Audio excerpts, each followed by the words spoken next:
Hey guys, thanks for coming back and joining me yet again for another video. I promised you that I would make up for lost time, and here I am.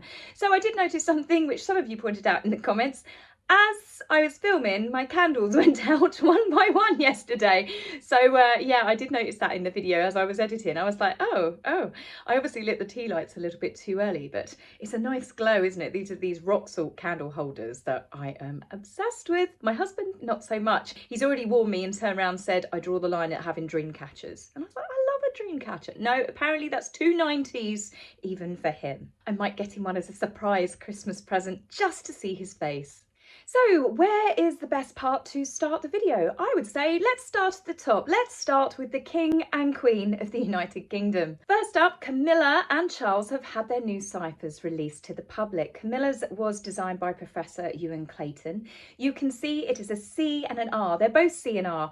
What the R stands for is Regina for Camilla and Rex for King Charles. What it is for Latin. For those of you that didn't know, I had to read it myself. I'm not a brainiac. And it is Latin for King and Queen. This tradition dates back to the 17th century, and it's not the only one.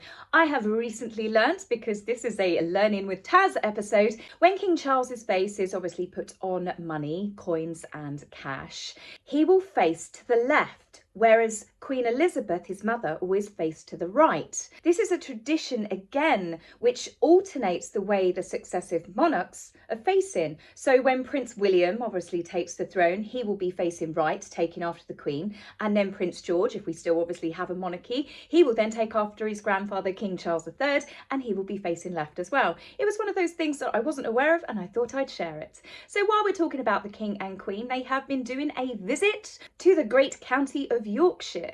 They have been to visit the historical city of York to unveil the first statue of King Charles's mother, Queen Elizabeth II, since her passing. The statue was made by Richard Bossons, and it shows the incredible skills of stonemasons. I think it actually really looks like a lovely statue to remind us of Her Majesty. It's a fitting tribute for a very, very dearly missed monarch. Now, during the time, despite there being a wonderful welcome for King Charles and Queen Camilla, we had a typical idiot who decided to launch eggs at the King and Queen. Luckily, his aim was as bad as his chances of remaining a student of York University after pulling such a stupid stunt.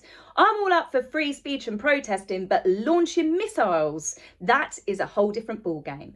He was another climate change protester, or vandal, whichever you want to call them, but he clearly doesn't have the education to have read about the fact that King Charles has been talking to plants for about, I don't know, 50 years, that people used to call him bonkers when he started speaking about saving the planet and climate change. Charles was one of the original people, I guess, high up in a position of power that really started pushing for the damage that we are doing to the planet. And he's not the only idiot, because recently we had them in Madame Tussauds. I don't know why the staff in Madame Tussauds have to put up with morons like this, but they shoved cream pies in Camilla's and Charles's face over the same thing. And it's like, you're supposed to be university educated, and there you are attacking a man that is actually helping to push for changes to happen to help prevent more damage happening to our planet. Now, luckily, the eggs did stop flying, and the King and Queen were greeted by huge crowds in Doncaster, who welcomed the royal couple despite braving the weather conditions.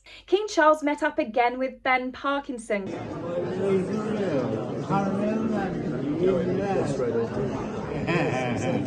King Charles has met him on a number of occasions, and once Ben actually called Charles mate by accident. Now, Ben is a truly amazing human being who has been photographed with lots of different members of the royal family over the years, and he received his MBE in 2013. Ben survived a landmine explosion in Afghanistan in 2006. He suffered over 32 different injuries, and he was one of the most severely wounded veterans to return from the war in Afghanistan. Despite losing both legs, having a broken back and suffering brain damage, he has courageously learned to walk and talk and raised hundreds of thousands of pounds for charities by cycling across New Zealand, trekking across Hardanger Plateau in Norway, and various other challenges. He did this in conjunction with the charity Pilgrim Bandits, which helps veterans that have basically recovered from various injuries, whether they be mental or physical. He is a true hero and totally worth a mention in the run-up to Remembrance Sunday this weekend, where we will be remembering all of those that gave their lives. Now, speaking of charity fundraising and heroes, in more royal news, Sophie, the Countess of Wessex, presented a very special award to a young man called Tobias. Tobias, after watching Captain Tom Moore, or Sir Captain Tom Moore, do his charity fundraiser, he himself decided that he was going to do his very own bit for charity fundraising. Captain Tobias, as he is now known by his friends, is just 11 years old and the youngest person in history to receive the BEM, which is the British Empire Medal. This is awarded to people with outstanding civil or military service worthy of recognition by the Crown. How smart is that? So a massive congratulations to Tobias and his family that have supported him through all of his charitable endeavours. He joins the likes of Mila Snedden, the little girl who has raised so much attention and again funds to go towards child cancer awareness with the support again of her family. And then more recently, who I spoke about, Tony Hudgell. These children have done more in their short young lives than what I've seen a lot of adults do, and they are truly inspirational and courageous. Now, following on from that, and speaking of them, I hope to see them at a big event which has been announced that is coming later this year. And guess what? I've got a clip.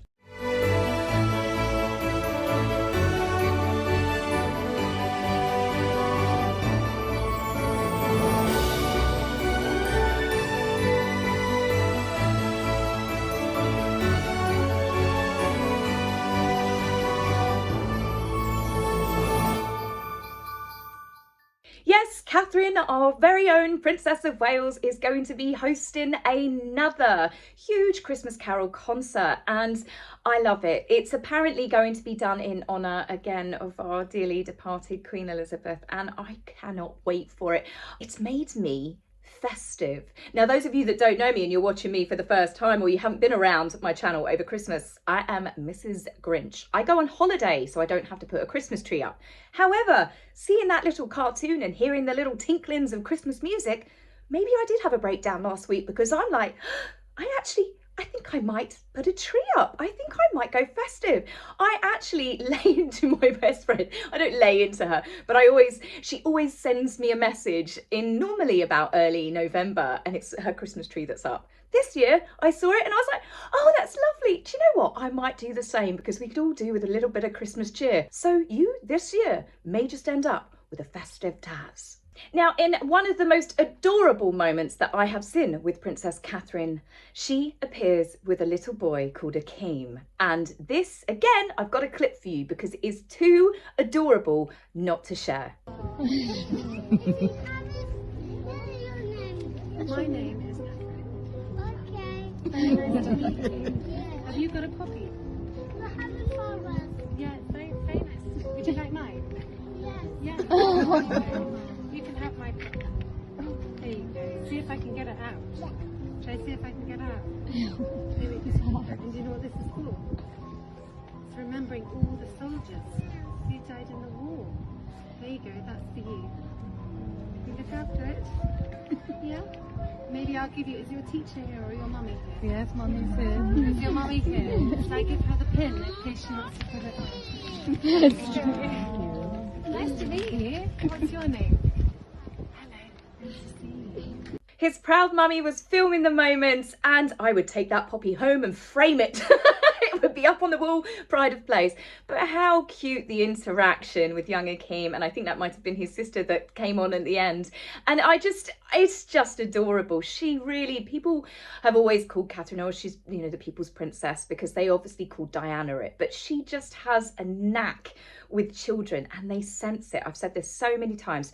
Children know if you're not genuine. They pick up on something. You don't even need to speak to them, and they can definitely go, nope, not going near you. And we've seen that quite a few times. Now, Catherine was actually on a visit to the Maternal Mental Health Alliance in Hillingdon.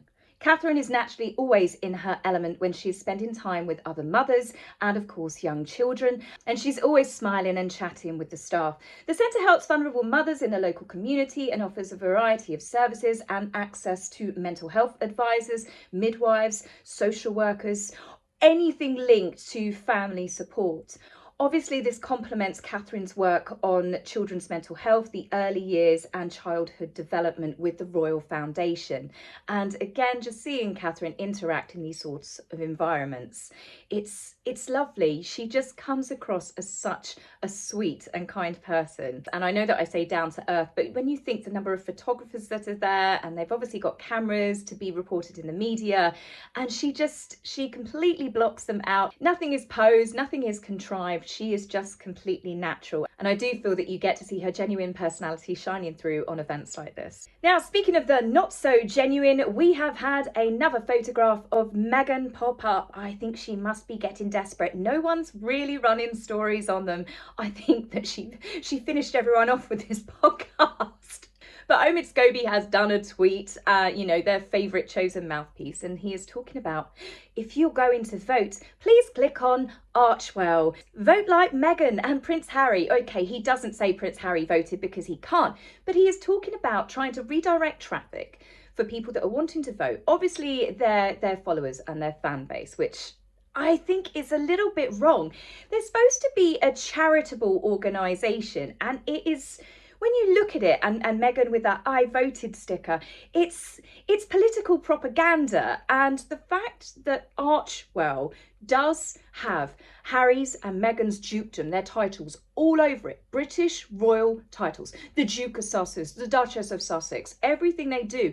And it comes back round to, again, British royal titles, and they are getting involved in politics. It is something that I believe is going to cause issues in the long term. And I just don't feel that it's right. Nor do I feel, and take my word for it here rather than going to check yourself, where they're redirecting people to do this checklist. If you don't know how to vote, you must come to Archewell. Well, you can literally just Google it and it will tell you where your polling stations are. Why are they trying to get people to go onto their website? Well, that's because they use a technique called data harvesting. What they do is they take the information that they get from you. You don't need to, it's not like cookies, give your permission. As soon as you click on their website, they've got you. And they sell on your data to other companies. There are companies out there that want your data because they want to see what you're looking at. Because then what they do is they get certain set companies to then flood you. You know, you get those adverts popping up all of the time. Well, that's because they know what you've been looking at. I once was actually just talking about bridesmaid maternity dresses for a friend who was getting married and her sister-in-law was pregnant. I guarantee you, my husband had a heart attack when he came home and he was on the computer and all these maternity dresses came up. He thought I'd been looking at maternity dresses. And it was like, no, it's literally at work. But it's a way of making money off of people. So of course they're always trying to direct donations to go through Archewell so they can take a slice, but they are also taking a slice off of your personal information, which they get to keep and to sell and to make money from. Now this photo, let's talk about the photo. I don't know if it's a weird filter, but Meghan looks so different in every photograph that we see of her. And I'm not attacking Meghan here at all. She is an American citizen. She has absolutely every right to vote. And if she wants to tell people who she voted for, there's nothing wrong with that. Lots of celebrities do it. She is USA born. She is a US citizen. She pays her taxes, reportedly, in the USA. But where, as I said, it becomes a bit controversial is the fact that she's still marching around calling herself the Duchess of Sussex. So I think with Meghan, with anything that she does to do with political activities, and if you're going to direct your political activities through Archewell, you have got to take the title off. But I'm going to end the video with a funny thought that just popped into my head looking at this photograph. Do we think that Meghan actually went and queued at a polling station where you can be literally stuck there for hours at a time? I've seen the queues on the internet of people going. Do you think that celebrities get a special time to just go, but no one witnesses it? Bearing in mind, Meghan would have a 5-car entourage with security teams for their safety because she would have to mix with the common people.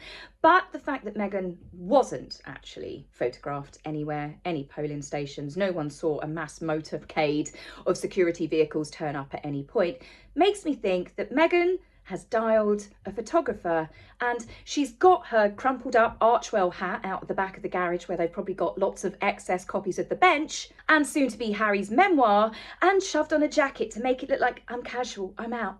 But I am willing to bet serious dollars on the fact that that bush belongs in their Montecito mansion. So I think out of a desperate attempt to try and get in the headlines, she's called a photographer to come take a picture of her standing by a bush with her coat on. I'd be willing to bet my last dollar on it. And before anyone goes, okay, I'll take that bet, I'm in the UK, I don't have dollars. Anyway, guys, that's it for now, and I will be back with you soon. Have a wonderful weekend. I will be covering, obviously, the Royals and Remembrance over the weekend. So whatever it is that you're doing, I hope you have a lovely time. Take care for now. Bye. If you would like to buy me a coffee, please go to my About page and click the link. Love, Taz.